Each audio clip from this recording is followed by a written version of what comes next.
Welcome back to Methodcast, your gentle space to slow down, breathe deep, and unravel the things we carry, especially the things we've been told to carry in silence. The podcast that's here to help you break free from porn, the easy peasy way. No guilt, no struggle, just a new perspective that makes quitting feel natural. Because real freedom isn't about giving something up, it's about gaining back everything porn has taken from you. Today, we're going to talk about something that seems on the surface like just a small change in mindset. But really, it's the key that unlocks the whole cage. It's this simple yet powerful idea. When you quit porn, you're not giving up anything at all. Now, I know that may sound bold, maybe even a little hard to believe, because for so long, you've been taught to think the opposite, that quitting porn is some massive sacrifice, that it takes strength, willpower, and constant self-denial. You've been conditioned to feel like walking away from porn means losing a source of pleasure, a coping mechanism, a stress reliever, a secret reward. But none of that is actually true. Not when you look closer, not when you step out of the fog. Let's start with where that illusion of sacrifice comes from.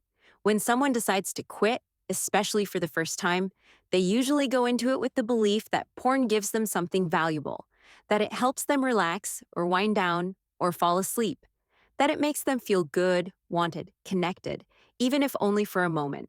So naturally, quitting feels like ripping away something important. The cravings that follow don't feel like detox, they feel like grief, like loss, like missing out. And that's where the suffering begins, not with the absence of porn itself, but with the idea that something important is being taken away. This mindset of sacrifice is especially reinforced when someone tries to quit by cutting down gradually. That idea of slowly using less, spacing it out, maybe sticking to softer content, seems logical at first, like easing yourself off a drug. But here's the thing. When you cut down, you don't just reduce the behavior, you amplify the obsession.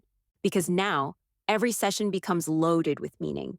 If you've decided you'll only watch once a week, that one session becomes precious. You count the days, you think about it more, you plan around it, and when the time finally comes, it doesn't even feel good, because now it's laced with guilt and pressure. And yet, despite the guilt, you feel relief. And your brain goes, see? That's what we needed. You've just reinforced the belief that porn gives you something, that it's worth waiting for, that it's a treat, and that belief is the trap. Cutting down also reinforces the idea that porn is a normal, healthy thing you just need to manage better, that it's not the source of the problem, it's your lack of control that's the issue. And so, the focus turns inward. You blame yourself. You double down on rules. You track your usage like a calorie counter, but none of that breaks the spell. In fact, it strengthens it. Think about it like this. Imagine someone trying to quit smoking by allowing themselves one cigarette a day. That one cigarette becomes sacred. It becomes their moment of peace. They don't break the mental attachment to nicotine. Instead, they reinforce it daily. The only way to break the illusion is to see clearly that the cigarette doesn't do what they think it does, that it doesn't relieve stress. It just relieves the withdrawal caused by the last one. It's exactly the same with porn. Each time you give in, whether it's once a day or once a week, you restart the craving cycle. And even more importantly, you keep telling your brain, this is something I need. And that message is powerful. It keeps you in a place of struggle because you're not just quitting a habit, you're fighting a belief. And beliefs don't dissolve through resistance. They dissolve through insight. That's why the easy peasy method insists on this crucial truth. You're not giving up anything. Let's pause on that and say it again, slowly. You are not giving up anything. What you're letting go of is an illusion. Because porn doesn't give you real pleasure. It gives you a brief escape from discomfort. But that escape is costly. It's followed by numbness, shame, restlessness. It never fills the hole. It deepens it. And over time, you need more intense content, more stimulation, just to feel the same level of distraction. That's not pleasure. That's compulsion. True pleasure nourishes. It relaxes you. It energizes you. It makes you feel alive and connected. Porn does the opposite. It isolates you. It drains you. It leaves you more anxious, more numb, more disconnected than before. So when you stop using porn, you're not losing a pleasure. You're shedding a burden. You're walking away from a loop that never satisfies. You're giving yourself back the space to feel, to connect, to be present. Still, I get it. In those first days or weeks after quitting, it feels like something's missing. That feeling is real, but the story you attach to it is not. What you're feeling is not a loss of pleasure. You're feeling the withdrawal of a habit your brain used to regulate emotion. It's like your nervous system is learning to breathe again without the artificial oxygen of stimulation. That's not suffering, that's healing. And here's the really beautiful part. The longer you stay away, the clearer things become. You start to see porn for what it really was. You look back at the time wasted, not just minutes or hours, but energy, emotion, attention.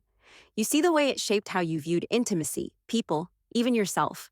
And slowly, something else takes root: compassion. Not just for others, but for yourself. You realize you weren't weak or perverted or broken. You were just trying to soothe something. And now, you've found a gentler way.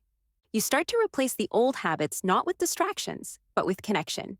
You begin to feel joy in simple things: conversations, nature, movement, stillness. You stop chasing constant stimulation and start remembering what it feels like to be grounded in your body. And suddenly, that old idea of sacrifice seems laughable, because what you thought was a loss turned out to be freedom.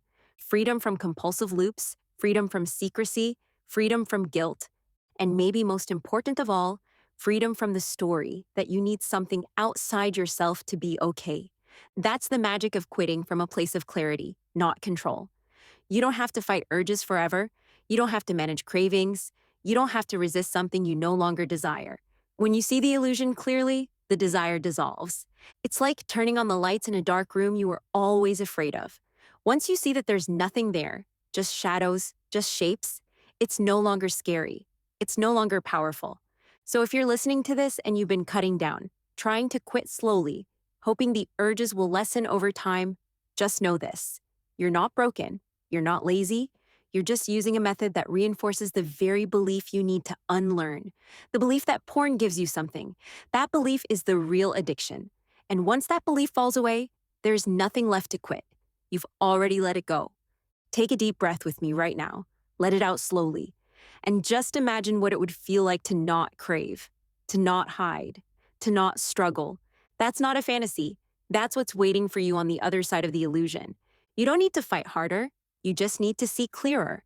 And when you do, you'll realize the most liberating truth of all. You were never giving up anything. You are coming back to yourself. Thanks for being here with me today on Methodcast. I hope this conversation felt like a gentle reminder, a flashlight in the fog. You deserve peace. You deserve clarity. And above all, you deserve to know that freedom isn't something you earn through suffering. It's something you reclaim by letting go of the lie. If this touched something in you, don't keep it to yourself. Subscribe, share it, and leave a thought in the comments. We're not just quitting, we're awakening. Until next time, be kind to yourself and keep walking toward the life you already deserve. Until next time, keep walking gently.